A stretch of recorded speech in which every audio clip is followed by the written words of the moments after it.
Need a plan for back to school breakfast? We've got you covered.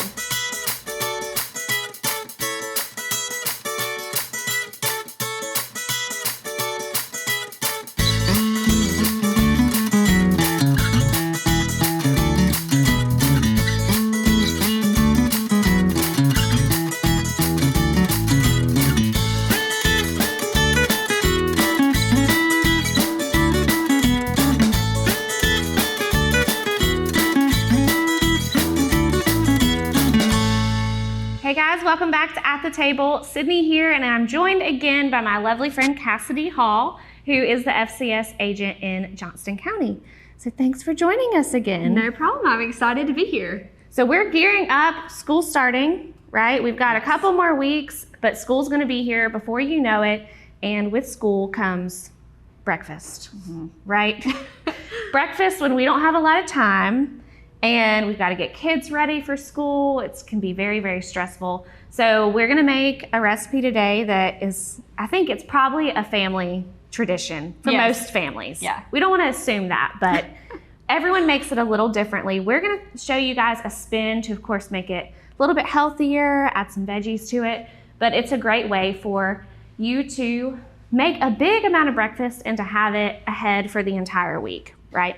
So we're gonna do a breakfast casserole, and we're also gonna show you some tips of things that you could do to help kind of prepare for the week, so that throughout the rest of your week, you can have other breakfast stuff, or even have, stuff that you can use for recipes for dinner, things like that. So we're gonna do a breakfast casserole. And this is your recipe Yes, so this was actually my mom's recipe growing up, one that was always a family favorite, but I have tweaked it just a little bit to make it a little bit more healthy, and to get those veggies in. Of course, as kids are going back to school, you want to make sure that they are well fed so they do well in school, but also it's great just to have for working adults who are trying to get out the door fast. Yeah, really for anybody. I mean, I think we all could use a little help with breakfast here and there, right? So we'll go ahead and get started. We're gonna start with chopping up our veggies. So we have two different ways we're gonna do those vegetables, right? Yep. Cassidy's gonna do some roasted veggies, and I'm gonna work on chopping some up to saute in our pan that can also go into the breakfast casserole. So we're gonna split up. We'll go ahead and get started on this. If you wanna start chopping, kind of demonstrate how to do our pepper, Cass. Yeah, so of course, anytime that we are working with our knives, we want to make sure that you are holding it with a good pinch over that blade. I know it can be instinct to hold it like this, but you actually don't have that much control over your knife blade. So you want to have a good grip on it, tip down. You don't want to be using it like this. You want to always do that rocking motion. I know Sydney has worked with you guys a lot on that. But to get started with our pepper, I just like to go ahead, cut the top off, take that top out, and there are a lot of different ways that you can prep a pepper, but this is the way that I have found is foolproof.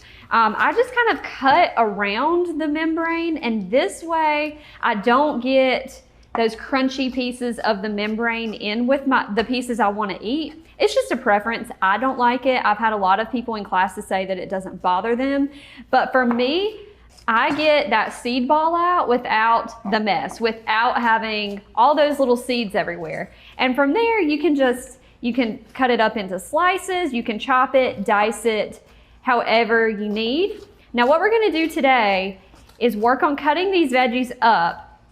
Sydney will saute a few in our pan, and I'm actually gonna put these on the roasting pan. And these would be great for later in the week if you wanna have chicken quesadillas, or maybe you have homemade pizzas that you do at home and you need to add a few vegetables.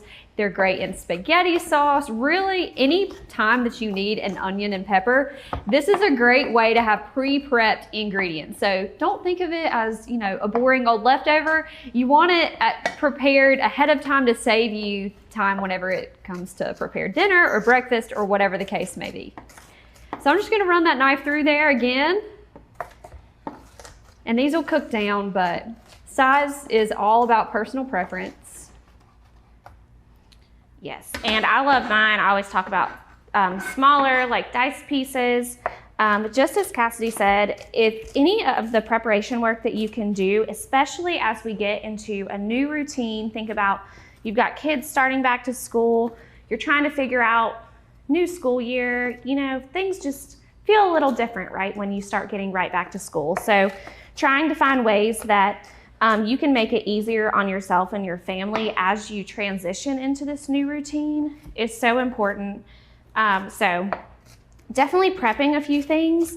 Doesn't have to be elaborate, right, Cass? It can be very simple in terms of what you prep and how far you take prep work. But just being able to go ahead and chop some vegetables plenty of vegetables while you have your knife out, your cutting board out, you're already doing it.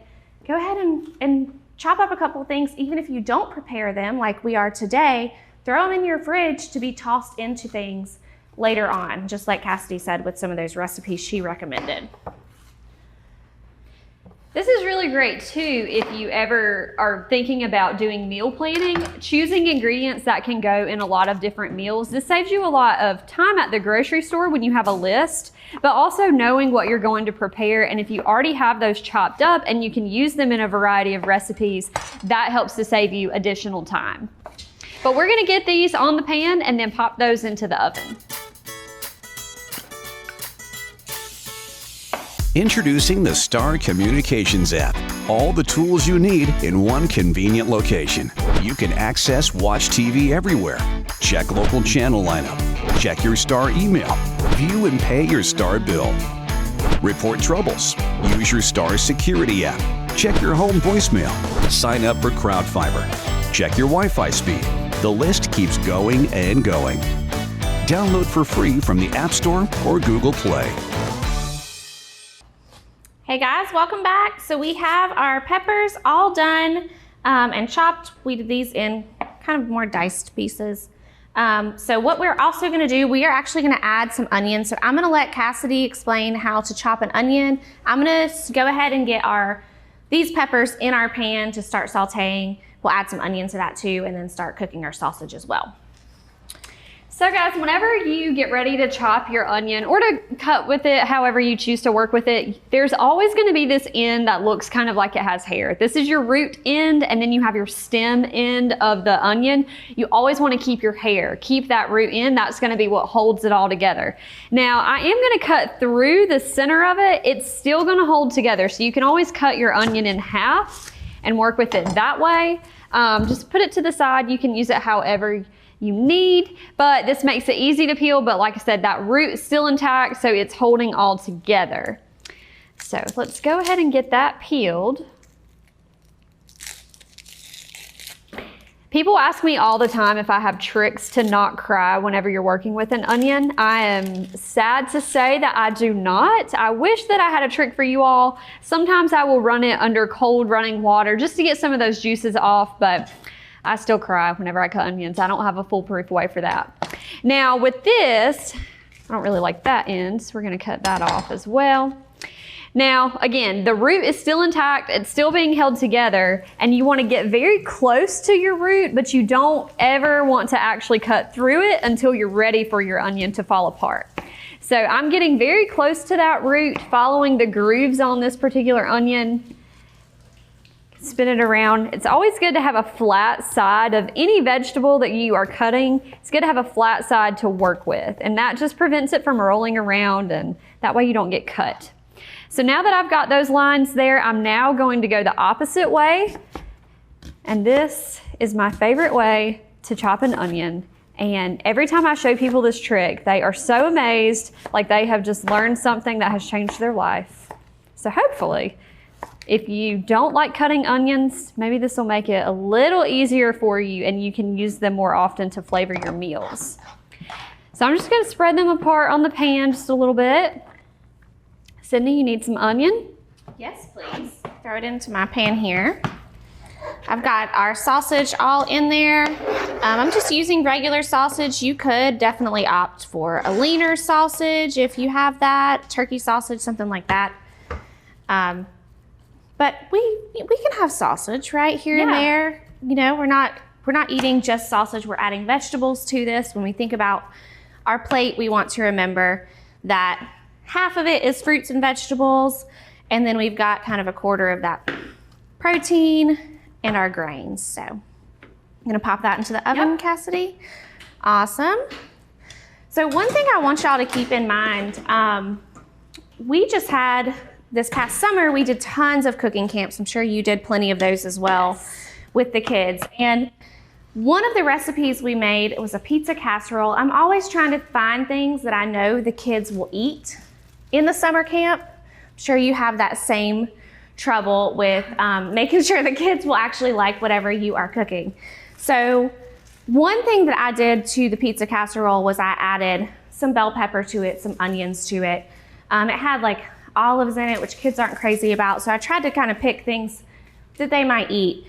And parents, as you're thinking through this, you might say, oh, my kids won't eat bell peppers, or I don't know if my kids would eat that if I added it to it. Just go ahead and try it, because I tell you, the exposure is one thing. So first off is trying to get exposure to the children. So having them see these foods in their food, maybe they get a bite here and there and they don't even realize it. Some of the kids will still pick it out. They see it, they're gonna pick it out. That's okay. You want to continue to expose them to these types of foods. You don't just wanna say, oh, we're just not gonna add it, we're just not gonna feed it to our kids. You never know, one day they might see somebody eating it and that will kind of encourage them, well, I'll just try it with the bell pepper in it this time. And then they start liking it. So always continue to expose your kids to new foods, new vegetables. You can think of a veggie they would like as well, like maybe they like mushrooms. Spinach is a good one to throw in there as well. Spinach, I'm trying to think of some other ones. Yeah, so I mean, really think of other vegetables maybe they enjoy, and add that in there, but also maybe add a new vegetable as well, and that way, eventually maybe they'll like it. Yeah. Sometimes I would say too that texture can be an issue. So the smaller that you choose to cut it up, that can also help. But yeah, this particular recipe is really easy to add a lot of veggies into and kind of hide them in with the meals. What we're gonna do next is spray our pan, our baking dish, and then we're just going to cut up little pieces of bread, and I'm using whole wheat bread, and we're gonna get those into our baking dish. So you can use any bread here. You could definitely do, we're using buns actually. So anything that you have on hand that's left over, because you're tearing this up, it doesn't matter what kind of bread you use. We had buns left over, so that's what we're using. So keep that in mind as well. When you use the whole grain, this is an easy way to kind of hide it in the casserole, so maybe they won't be as discouraged from eating that whole grain. It's a great way for you to hide it. So we'll finish cooking this. Cassie's gonna finish ripping up her bread, and we'll see you guys back in just 1 second. Just because something may work doesn't mean it's right for your business.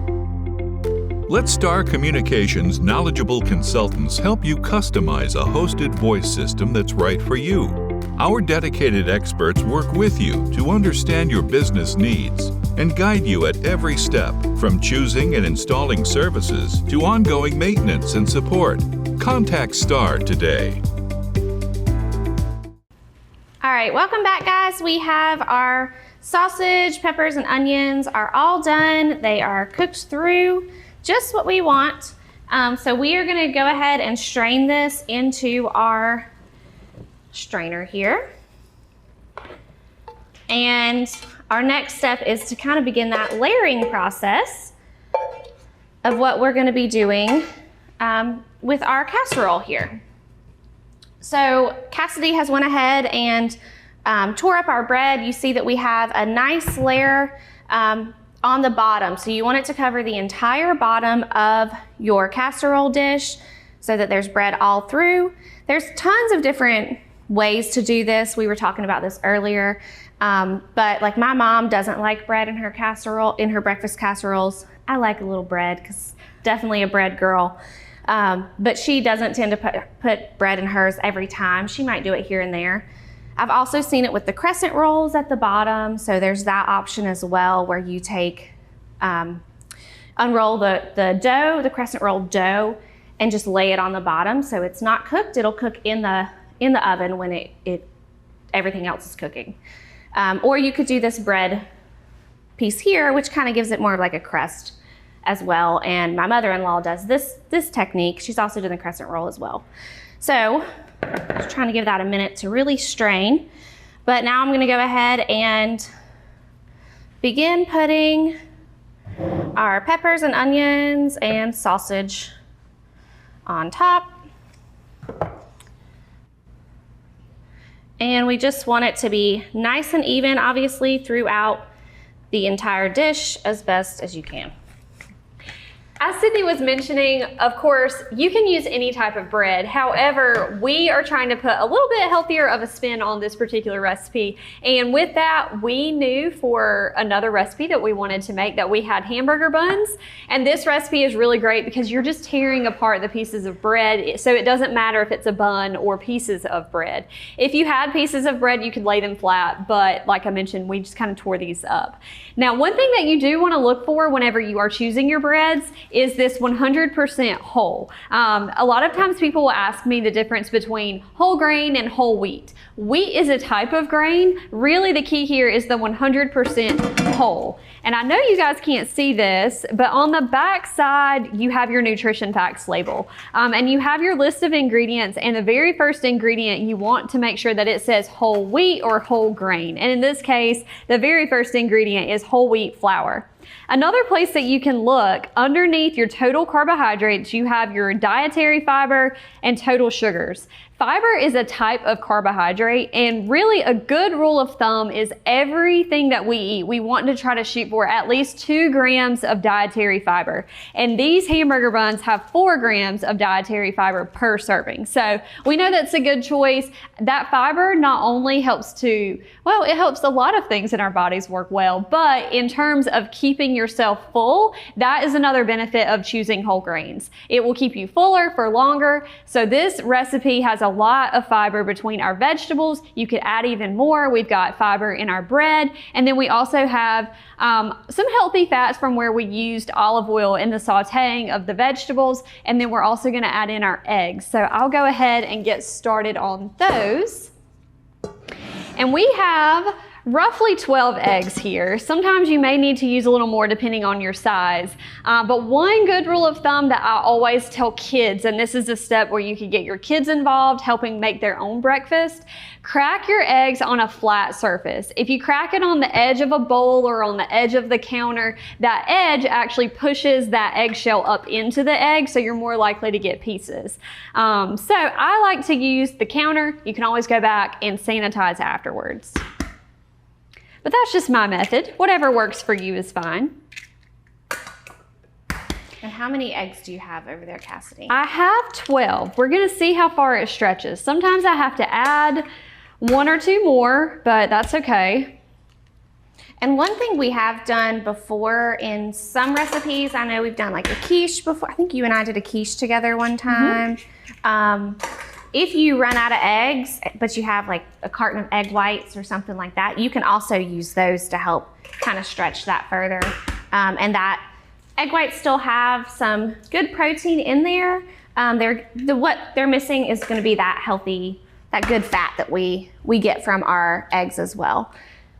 Yeah, and actually, you know, egg whites are not a bad choice. They're actually a great choice if you are trying to, you know, cut back on certain things. They act as really great filler to stretch things.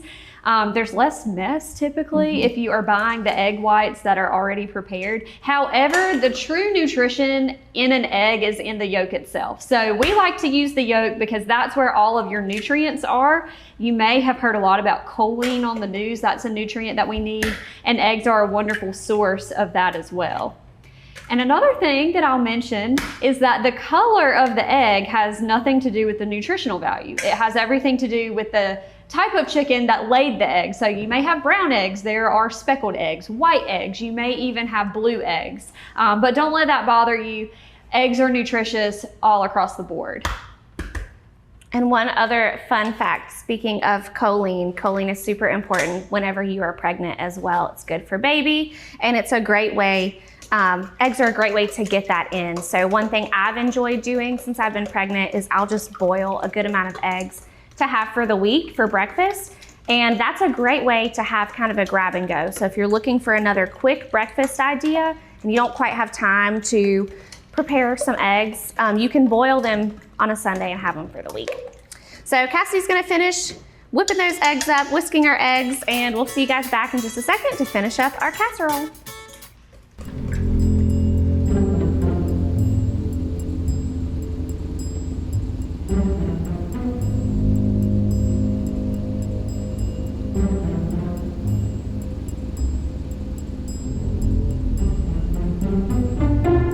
Let's get out of here.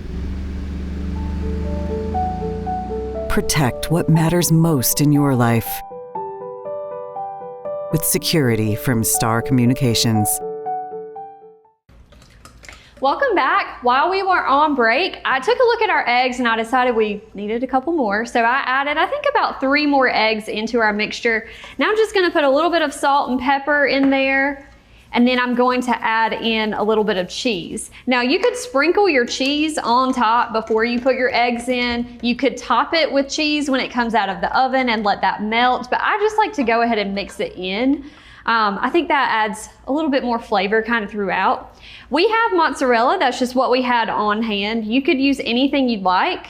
We do recommend, if you can find the low fat or the reduced fat cheeses, this gives you the same amount of protein and nutrients in the cheese, just without the addition of that saturated fat. Some of that saturated fat is taken out of it, and that makes it a little bit heart healthier. Yes, it's lowering calories because you're taking it out of the saturated fat, but saturated fat is what we want to limit in our diet. But if you cannot find any, then I would recommend going for a sharp cheddar cheese. The sharp cheddar has more flavor, so you can use a little bit less. So that's how I would get around some of that. Okay, so now let's mix this in. Here, Sydney, I'm gonna give you my whisk. Got it.